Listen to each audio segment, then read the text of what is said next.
मैंने कहा यार थिएटर राउंड है और थिएटर राउंड के अंदर एलिमिनेशन है ना, वी आर 37 कंटेस्टेंट और उसमें से सिर्फ और सिर्फ 12 लड़के निकालने हैं, जिसमें से 12 लड़कों में से 6 लड़के और 6 लड़कियां, बाकी 4 ऑटोमेटिक गोल्डन माइक लेके चले गए हैं। अब कंपटीशन हम सबका आपस में है और हम हैं भी बहुत अच्छे दोस्त बन गए थे क्योंकि वहाँ रह रहे थे, तो हम लोगों को बहुत अच्छी दोस्ती रहती, एक दूसरे को जाने का भी गम नहीं देख सकते। तो अब मुझे मेरे दोस्तों ने कहा कि तुझे ऐसा लगता है कि तुझे सबसे मुश्किल चीज़ लेनी चाहिए, अच्छा, और रिस्क पे ले ले।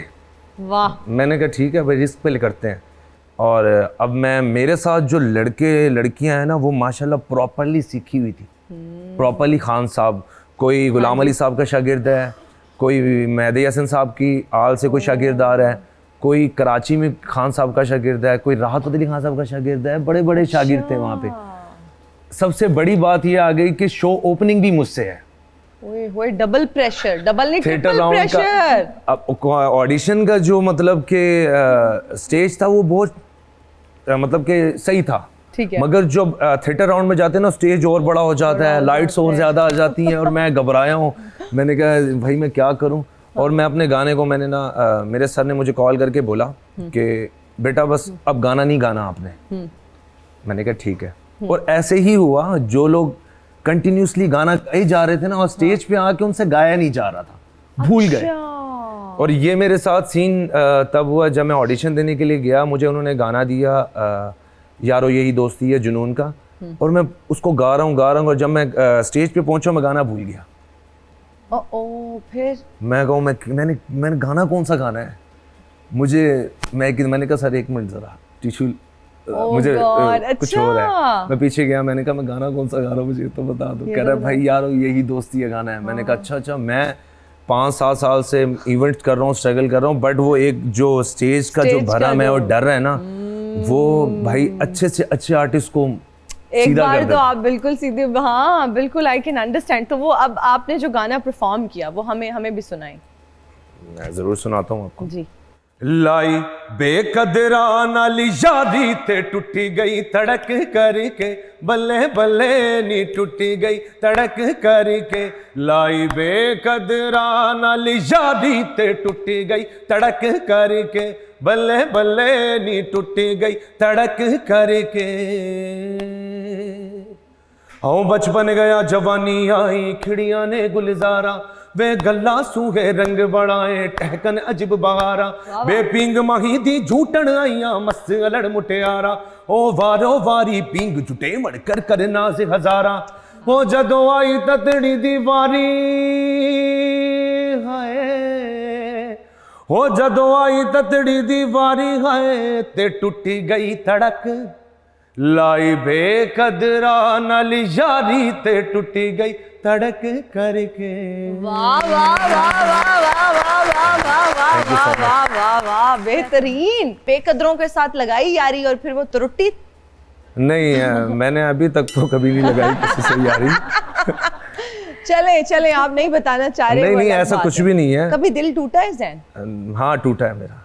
कितना रिसेंटली टूटा है? रिसेंटली टूटा, आई वाज इन 2017 में टूटा। मेरे वालिद वालदा का सेपरेशन हो गई थी, वो मेरे लिए सबसे बड़ा दिल टूटने का मुकाम था।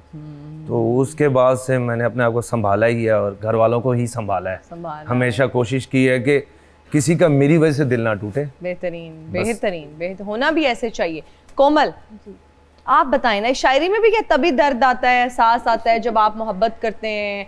वो अब आपकी माँ बाप से हो सकती है, बहन भाइयों से हो सकती है, अपने खावंद से हो सकती है, बच्चों से हो सकती है, वो जो फ्लेवर है क्या? और फिर दिल टूटने का कोई रिश्ता है? दिल टूटे तो अच्छा कि आप लिखते हैं, जब आप तकलीफ में होते हैं, दर्द में होते हैं, तो अंदर का टैलेंट बाहर आता है, ऐसा है या गल्ला ही बढ़िया नहीं? अच्छा, फिर वही बात आ जाती है कि अल्लाह ताला ने अगर आपको हुनर दिया है ना, तो वो आप बाय बोर्न तख्लीककार पैदा होते हो।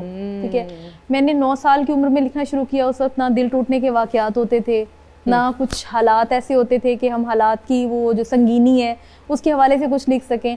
तो मतलब वो जो मौजूनियत होती है ना मिजाज में, वो पैदाइशी थी।